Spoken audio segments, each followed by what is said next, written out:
చిరంజీవి గారు మనుషుల్ని పంపించారు, తనకి ఏం కావాలో హెల్ప్ చేయండి అన్నారు. తర్వాత మా హీరో ఇంకో 2-3 హీరోలు, డైరెక్టర్లు అందరూ సపోర్ట్ చేశారు సార్ నాకు. సో నా ఇండస్ట్రీ నాకేం సపోర్ట్ లేదు. విష్ణు బాబు కూడా సపోర్ట్ చేశారు సార్, ట్వీట్ కూడా చేశారు.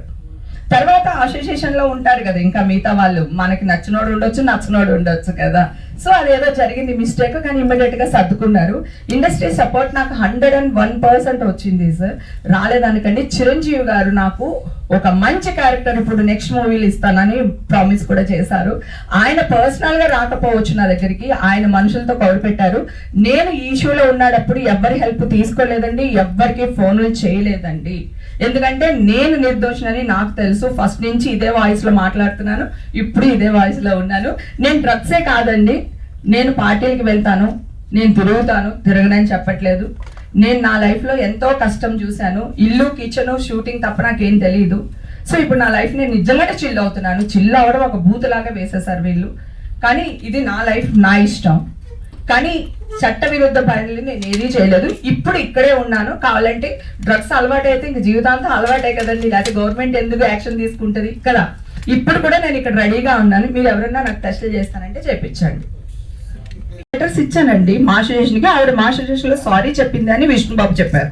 నాకు తెలియదు, నాకైతే సారీ చెప్పలేదు ఆవిడ. సో నేను కోర్టుకి వేసేసాను కదా. సో అంటే మీ ఇద్దరికి ఏమన్నా పర్సనల్ రైవల్టీ ఉందా? ఎందుకు అంటే పాజిటివ్ చెప్పకపోయినా పర్లా, చాలా మంది సైలెంట్ గా ఉన్నారు, రియాక్ట్ అవ్వకోకుండా ఉన్నా కూడా ఓకే ఫైన్. చూసారా, నెగిటివ్నే ఎక్కువ డామినేట్ చేస్తుంది అంటానికి మీరే సాక్ష్యం. ఒక్క అమ్మాయి మాట్లాడింది, మీరు మార్చి మాట్లాడుతున్నారు. నేను వాళ్ళ మీద కేసులు పెట్టేసాను, అయిపోయింది కదా. మళ్ళీ అదే ఎందుకు మాట్లాడుతున్నాం అంటే నెగిటివ్ ఇష్టం మనకి, పాజిటివ్ నెగిటివ్ కాదు. మీ ఇద్దరికి ఇంతకు ముందు ఏమైనా ఇష్యూస్ లేకుండా అమ్మాయి ఎందుకు అట్లా మాట్లాడింది అనేది నా పాయింట్. అంటే మీ ఇద్దరికి ఈ ఇష్యూ కాకముందే ఏమైనా పర్సనల్ రైవల్టీ ఉందా? అది ఉందో లేదో ఆ అమ్మాయిని అడుగు. నాకు ప్రాబ్లం వచ్చింది, నా మీద బురద జల్లింది, నా క్యారెక్టర్ గురించి మాట్లాడింది, నేను కోర్టుకు వేసాను. ఇది జెన్యునే కదా. సో ఆ అమ్మాయికి నాతో ఏమైనా ఇష్యూలు ఉన్నాయా, గొడవలు ఉన్నాయని ఆ అమ్మాయిని అడగండి ఇప్పుడు పిలిచి. చెప్పు, నెగిటివ్ గా రెస్పాండ్ అయ్యారా? ఒకళ్ళ, ఇద్దరా, 100 మందా? ఒక ఇద్దరు కదా. సో అంటే లక్షల మంది నాకు సపోర్ట్ గా ఉన్నట్టే కదరా.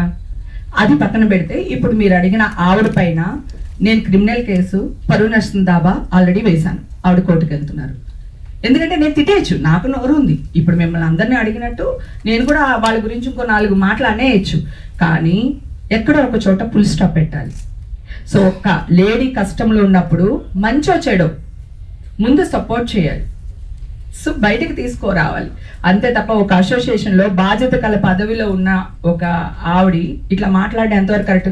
సరే, ఇప్పుడు తీర్పు వచ్చింది కదా, ఇప్పుడు రియాక్ట్ అయింది ఆవిడ, ఎందుకు రియాక్ట్ అవ్వలేదు? అదే అంటే నిజాలు మాట్లాడటానికి ఎవరికి నచ్చదురా. గొంతులు చేదుగా ఉంటది, అబద్ధం తీయగా ఉంటది, బాగా ఇష్టం అందరికి. సో నేను అదే